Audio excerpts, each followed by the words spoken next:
E aí, pessoal? Bora dominar de vez um dos assuntos que mais tiram o sono de quem estuda para concurso? Pois é, a gente vai falar de pontuação. Vamos desvendar juntos, passo a passo, como fazer desses pequenos sinais os seus maiores aliados na hora da prova. Pode até parecer um exagero, mas olha, é a mais pura verdade. Uma vírgula no lugar errado, um ponto esquecido, isso pode sim ser a diferença entre ver o nome na lista de aprovados ou ter que encarar mais um ano de estudo. Um detalhe que muda o jogo. Então, vamos direto ao ponto. Pontuação não é só uma regrinha chata de gramática, não. É, na verdade, a ferramenta que deixa o texto claro, coeso e sem margem para erro. E num cargo público, se comunicar com clareza não é um luxo, é obrigação. É por isso que as bancas pegam tão pesado nisso. Beleza, então? Vamos começar pelo alicerce de tudo. Se a gente pegar a manha do uso da vírgula e do ponto final, olha, a maioria dos problemas já desaparece. Vamos ver como isso funciona na prática.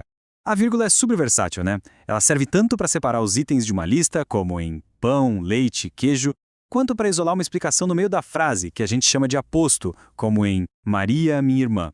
Serve também para chamar alguém, o vocativo, ou para marcar aquele adjunto adverbial mais longo que foi parar no começo da frase. Guardar esses usos é fundamental. Agora, uma pausa.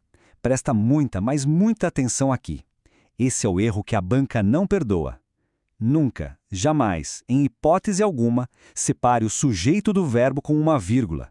Uma frase tipo, o aluno, vírgula, passou, é o caminho mais curto para perder ponto de bobeira. Essa é a regra número 1. Depois da vírgula, que é cheia de detalhes, vem a certeza. O ponto final é simples, é direto, é poderoso. Ele serve para uma coisa, encerrar a ideia. Ponto. Ele mostra que a frase acabou, que a declaração foi feita. É o sinal da afirmação, da conclusão. Ok, com a base sólida, a gente pode avançar para as ferramentas de precisão. São aqueles sinais que dão mais ritmo, mais ênfase e mostram que a pessoa tem um domínio mais refinado da escrita. Aqui a diferença é toda de intenção, né? O ponto de interrogação, claro, está buscando uma resposta, fazendo uma pergunta. Já o de exclamação coloca para fora uma emoção, seja surpresa, alegria ou até uma ordem. Trocar um pelo outro muda completamente o tom da mensagem. Ah, o ponto e vírgula. Muita gente tem receio de usar, mas ele é super estratégico. Pensa nele como uma pausa mais forte que a vírgula, mas que não encerra a ideia como o ponto final. Ele é perfeito para ligar ideias que se relacionam, mas que também poderiam ser frases separadas. É um recurso bem elegante que mostra organização no pensamento. Pensa nos dois pontos como um, que rufem os tambores. Ele sempre anuncia que alguma coisa importante vem logo em seguida. Pode ser a fala de alguém, uma lista de itens ou uma explicação fundamental. Ele cria aquela expectativa, sabe? Tinha um objetivo, passar no concurso. Fica super claro. Agora, uma diferença sutil, mas que faz todo sentido. Travessão contra parênteses. O travessão joga um holofote naquela informação que está no meio da frase. Ele dá destaque. Já os parênteses fazem o contrário. Eles colocam a informação em segundo plano, como se fosse um comentário à parte. A escolha entre um e outro muda o grau de importância que a gente dá para aquele trecho. As aspas são como etiqueta, um aviso. Elas dizem para o leitor, opa, atenção aqui. Elas mostram que aquelas palavras não são do autor, são uma citação, ou que estão sendo usadas com ironia, ou que é uma gíria, uma palavra estrangeira. Elas separam o joio do trigo, digamos assim. Muito bem, teoria vista, agora chegou a hora da verdade, a hora da prática. Vamos entrar no modo prova agora. Analise as próximas questões e veja se o conteúdo ficou bem fixado. Bora lá! Vamos à primeira questão. Dê uma olhada com calma nas alternativas. Qual delas está com a vírgula usada de forma impecável? Pensa um pouquinho. Lembra daquela regra de ouro sobre sujeito e verbo e do uso para explicar um termo? E a resposta correta é a letra B.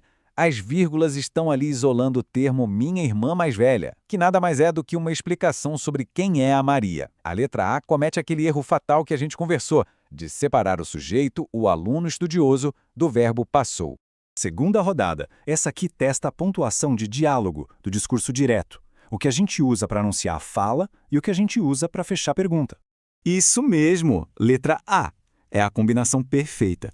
Os dois pontos anunciam que a fala vai começar e o ponto de interrogação fecha a pergunta. É a estrutura clássica, não tem erro. E para fechar nosso simulado, qual é a função daquele trecho que está entre vírgulas? Pensa bem, ele está explicando quem é o João, está chamando o João ou está indicando alguma circunstância? Mandou bem de novo. A resposta correta é a B. Aposto. O trecho "o estudioso da turma" serve para explicar, para dar uma característica do João. Não é um chamamento, não é um vocativo. Excelente. Simulado concluído com sucesso. Agora, para fechar com chave de ouro, vamos para aquelas dicas finais, sabe? Aqueles detalhes que separam quem passa de quem fica no quase. Então, o pulo do gato está nesses detalhes. A vírgula antes do E quando os sujeitos da frase são diferentes, isso é uma coisa que as bancas amam cobrar, a diferença de ênfase entre o travessão e os parênteses, o uso das aspas para marcar uma ironia, é isso que mostra domínio do assunto. E para facilitar a vida, tá aí um resumão de tudo que a gente viu. Essa tabela é a cola do bem, um material de consulta rápida. Vale a pena dar uma pausa, tirar um print, anotar no caderno. Ela resume a função de cada sinal e é perfeita para aquela revisão final antes da prova. 10. É isso. São basicamente 10 sinais de pontuação. Dominar essas 10 ferramentas pode, de verdade, aumentar e muito a nota na prova. O impacto é gigante para um número tão pequeno de regras. E a pergunta que fica é essa. Depois de tudo isso, a pontuação deixou de ser um bicho de 7 cabeças e virou uma ferramenta estratégica? A ideia é que sim. Com esse guia, o caminho para usar cada sinal com segurança está traçado. Agora é continuar praticando para gabaritar.